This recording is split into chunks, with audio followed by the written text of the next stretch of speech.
But to go to college, as you would see across the country, we're student athletes.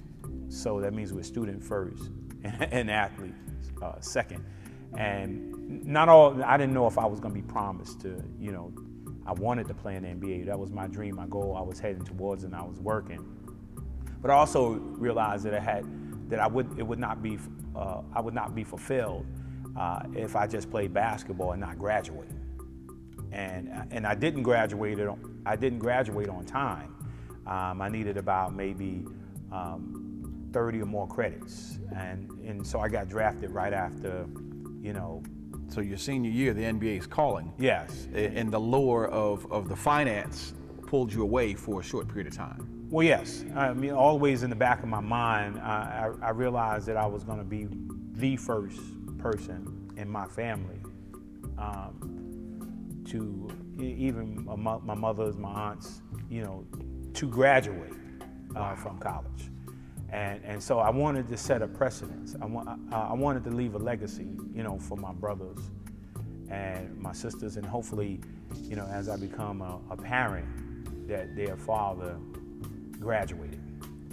And so after playing, 3 or 4 years professionally, and I was able to go back, and actually I had completed all my core work except for electives. Okay. And so doing some internships, writing some papers, and ended up graduating from West Virginia University with a degree.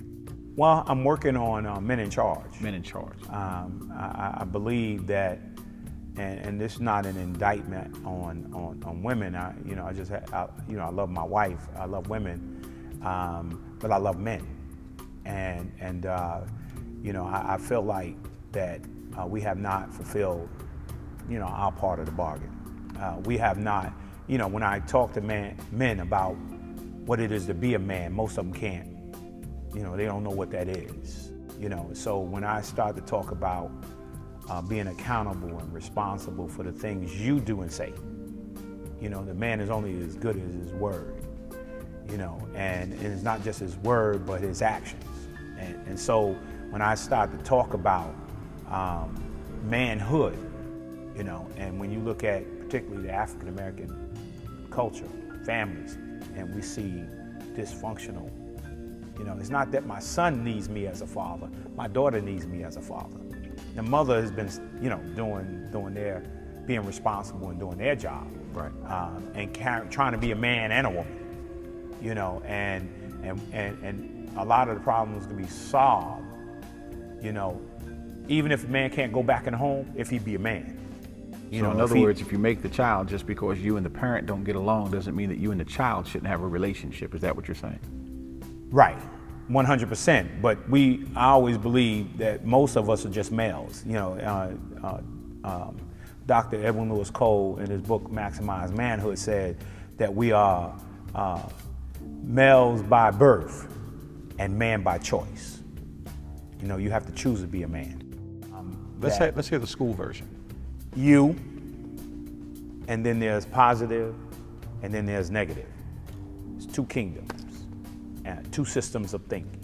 So in the negative, there's hate, selfishness, and, in the positive, there's love, joy, all the good things that go in there. And the job of the negative is to pervert everything that's good in your life into the negative. How does that perversion process start? How is it eking into young people's lives? It starts with the family, or the lack of family. It starts in peer pressure. It starts in media, music, what they watch, what they hear.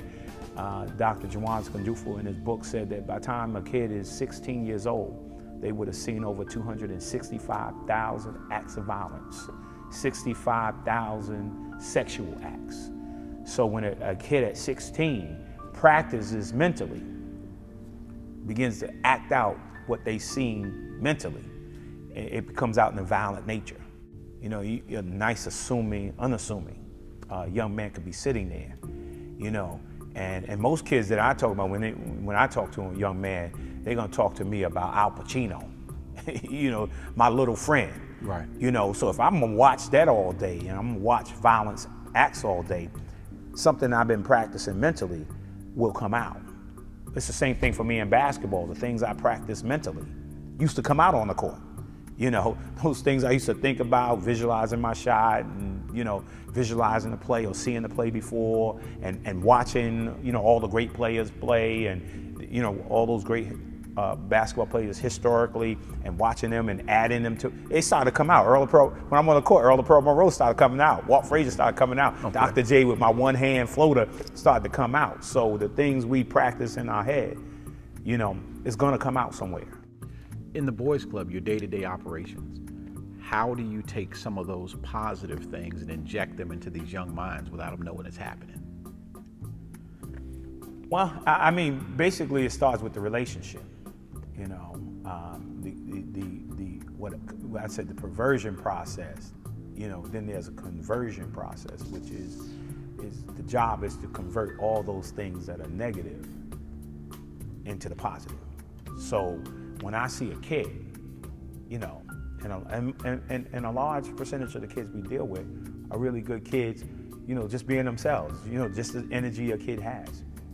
But a kid that has negative energy, right, there's a conversion process. So I have to convert that through relationship. So I have to engage that kid and spend time consistently with that kid. And then eventually what ends up happening, you know, you gain their trust. So a relationship is established.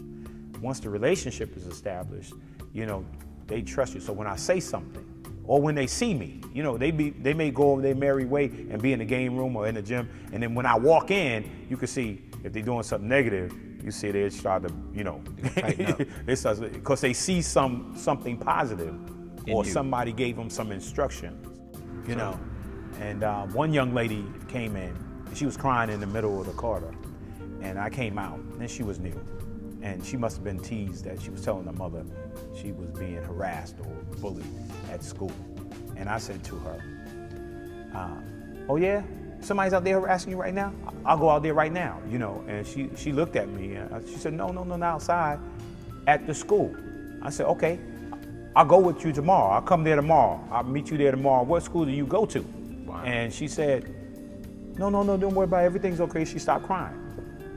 About 15 minutes later, she came, knocked on the door, and she said, would you have really gone to school for me? I said, yeah, I'll be there. You need me to go? You know, like that. So nothing changed, did you? No, nothing changed. But from that day on, you know, when I see her, we establish a relationship that she has somebody in the club, or that every staff member in the club cares about her the same way. And I see a lot of good things happening here, and I really appreciate knowing that you're here in charge, because it's very easy to see that you're passionate about what you're doing, that you're definitely motivated and you care. And I think those are tremendous things. And then you're qualified. God knows that's one of the most important attributes that any Boys and Girls Club director needs, is to be qualified. And for you to have the trifecta, body, mind, and spirit, education, everything, you bring it all to the table, and with humility, these kids are going to benefit from that. So you corporate sponsors that are out there, Mount Vernon Boys Club, Lowe's Moore, you can call them. How do they get you? What's your number? Number is 914-668-9580. And the website for the Mount Vernon Boys Club? www.bgcmvny.com. There you go. We'll put it up on the screen. Mr. Moore, we appreciate you. And now Roger Thaxton, one of the co-founders of the Miracles of Life Film Group, is going to take a tour of the Boys Club and see what's here. And you sponsors that are watching this, if you don't see something that needs to be here, all you have to do is write a check. I don't think I'll have a problem purchasing what you pay for. Thank you very much, Mr. Moore. You're welcome, man. Legendary Lowe's Moore, how you doing? All right, I'm Roger Thaxton with the Miracles of Life Film Group. I understand in a few minutes you'll give us a tour of your Boys and Girls Club. Of course, it'd be my pleasure. All right.